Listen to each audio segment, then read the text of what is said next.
90 வயது மூதாட்டி. ஃபாதர், இந்த பாட்டி இறக்கிற தருணத்தில் இருக்கிறாங்க,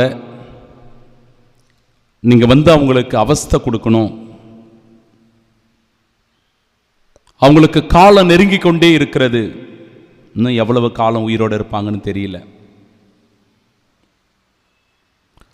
சரிம்மா, நான் வரேன், தேவ நற்கருணையை கொடுக்கிறேன், அவஸ்தை கொடுக்கலாம் அப்படின்னு சென்று அந்த மூதாட்டியை சந்தித்து அவர்களுக்கு நோயில் பூசுதல் அருட்சாதனம் கொடுத்து குணமாக்குகின்ற, சுகம் தருகின்ற, வாழ்வு கொடுக்கின்ற, உயிரளிக்கின்ற உணவு இதுவே. இதோ இறைவனின் செம்மறி, இவரே உலகின் பாவங்களை போக்குபவர், செம்மறியின் விருந்திற்கு அழைக்கப்பட்டிருக்கிற அன்பு சகோதரியே, நீ பேறு பெற்றவர் என்று சொல்லி மனதிலே அந்த மூதாட்டிக்காக செபித்துவிட்டு தேவ நற்கருணையை வழங்கிவிட்டு வந்தேன். 5 ஆண்டுகள் ஆகிறது.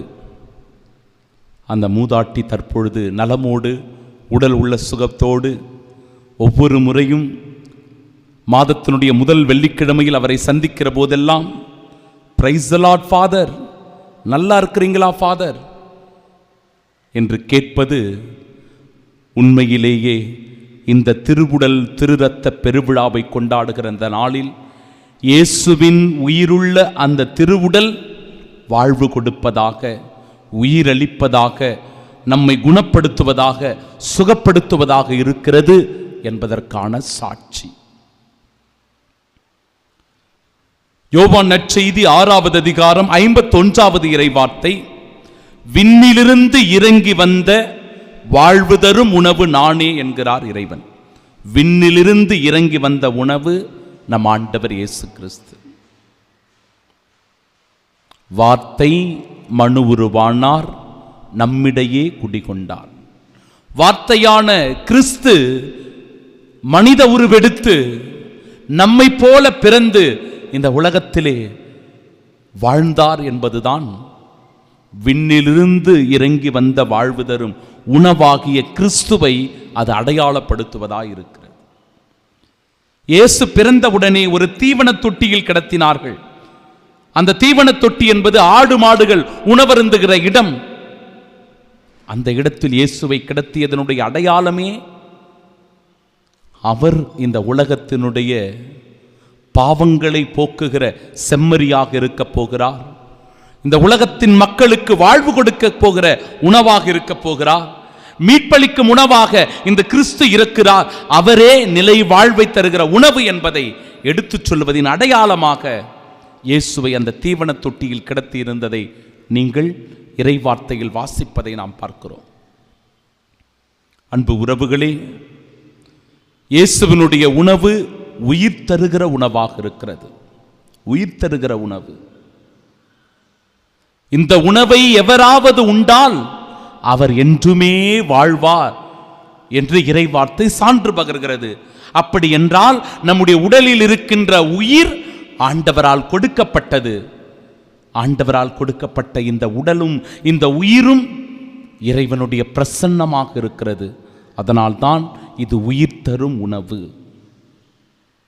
அந்த மூதாட்டியை வாழ வைத்த உணவு, உயிர் தரும் உணவு கிறிஸ்து, நம் ஆண்டவர் இயேசு கிறிஸ்து.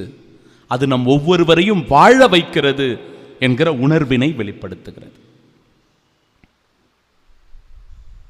வாழ்வு தரும் உணவாகிய கிறிஸ்துவை யோவான் நற்செய்தியாளர் 6வது அதிகாரம் 35வது இறைவார்த்தை மற்றும் 48வது இறைவார்த்தை சொல்லுகிறது, வாழ்வு தரும் உணவு நானே.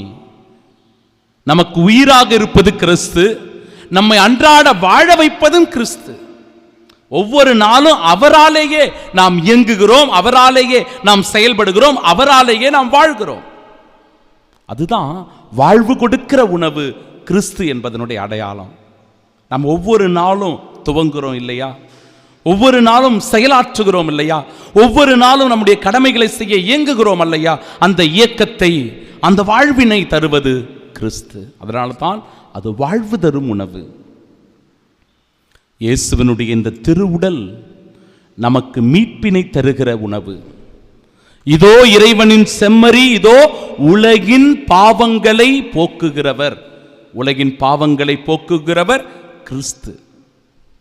தன் இரத்தத்தை சிந்தி உலகத்தின் பாவத்தை அவர் போக்க வல்லவராக இருக்கிறார். எனவே இந்த உடலை எவராவது உண்டால் அவர் என்றுமே வாழ்வார். இந்த குருதியை எவராவது பருகினால் அவருடைய பாவங்களிலிருந்து அவர் கழுவப்பட்டு இயேசுவினுடைய மீட்பில் பங்கு பெறுகிறவராக அவர் மாறுகிறார். மீட்பளிக்கும் உணவு நம் ஆண்டவர் இயேசு கிறிஸ்து. பாவத்திலிருந்து நமக்கு அது விடுதலை வாழ்வை தருகிறது. அவர் ரத்தம் சிந்தி நம்முடைய பாவ கரைகளை கழுவுகின்றார், நம்மை தூய்மையாக்குகிறார். அதன் வழியாய் நாம் மீட்பில் பங்கெடுக்கக்கூடிய பாக்கியம் பெறுகிறோம். இயேசு என்கிற இந்த உணவு நமக்கு நிலை வாழ்வை தருகின்ற உணவு. யோவான் நற்செய்தி 6வது அதிகாரம் 27வது இறை வார்த்தை, அழிந்து போகிற உணவிற்காக உழைக்க வேண்டாம், என்றும் அழியாமல் வாழ்வு தரும் உணவிற்கே உழைப்பீர். அழிந்து போகும் உணவிற்காக உழைத்திட வேண்டாம், என்றும் அழிந்திடாமல் வாழ்வு கொடுக்கும் உணவிற்கே உழைப்பீர். ஆண்டவருடைய அந்த திருவுடலும் திருரத்தமும் நமக்கு நிலை வாழ்வை தருகின்ற உணவாக இருக்கிறது. அந்த நிலை வாழ்வு தருகின்ற உணர்வுக்கான தயாரிப்பு தான் இந்த உலகம், இந்த வாழ்க்கை, இந்த உயிர், நாம் செய்கின்ற எல்லா செயல்களும். அத்தகைய உணவினை பெற்றுக்கொள்ளுகிற பாக்கியமான நாள் தான் இந்த நாள். அந்த திருவிழாவை ஏறெடுத்து கொண்டாடுகிற விழாதான் இந்த நாளின் விழா. நற்கருணையில் பிரசன்னமாகிற கிறிஸ்துவை அனுபவிக்கின்ற அனுபவம் கத்தோலிக்க கிறிஸ்துவ இறைமக்களாகிய உங்களுக்கும் எனக்கு மட்டுமே உரித்தாகி இருக்கிறது. பிற சபைகளில் கூட உயிருள்ள பிரசன்னத்தை அவர்கள் என்றும் காண்பதில்லை. உயிருள்ள பிரசன்னமாய் இயேசு எப்பொழுதும் இந்த தேவ நற்கருணையில் வீற்றிருக்கிறார். தேவ நற்கருணையில் வீற்றிருக்கிறார். வேறு சபைகளில் இது கிடையாது. வேறு கூட்டங்களில் இத்தகைய திருவிருந்து கிடையாது. இயேசுவினுடைய அந்த நிலையான பிரசன்னத்தை உடைய திருவிருந்து என்பது எங்குமே கிடையாது. அது கத்தோலிக்க இறை நம்பிக்கையாளர்களுக்கு மட்டுமே கொடுக்கப்பட்ட பாக்கியமாக இருக்கிறது, உன்னத பேராக இருக்கிறது. என் அன்பு சகோதர சகோதரிகளே, இந்த உள்ளார்ந்த அனுபவத்தை, உணர்வுகளை, இயேசுவினுடைய உயிருள்ள பிரசன்னத்தை கண்டுகொள்ள தெய்வீக திருப்பலியில் அன்றாடம் பங்கெடுப்போம். தெய்வீக திருப்பலிதான் நமக்கு உயிர் தருகிற உணவு, அதுதான் நமக்கு வாழ்வு தரும் உணவு, அதுதான் நமக்கு மீட்பு தருகிற உணவு, அதுதான் நமக்கு நிலை வாழ்வை தருகிற உணவு. அந்த தெய்வீக திருப்பலியின் ஆசீர்வாதத்தை இந்த நாளில் பெற்றுக்கொண்டிருக்கிற என் அன்பு சகோதர சகோதரிகளை ஆண்டவர் ஆசீர்வதிப்பாராக. அவர்களின் குடும்பத்தை ஆசீர்வதிப்பாராக. இறை பிரசன்னம் அவர்களுடைய உள்ளத்தில் தங்கியிருந்து என்றென்றும் வாழ்வு கொடுப்பதாக. ஆமீன், ஆமீன், ஆமீன்.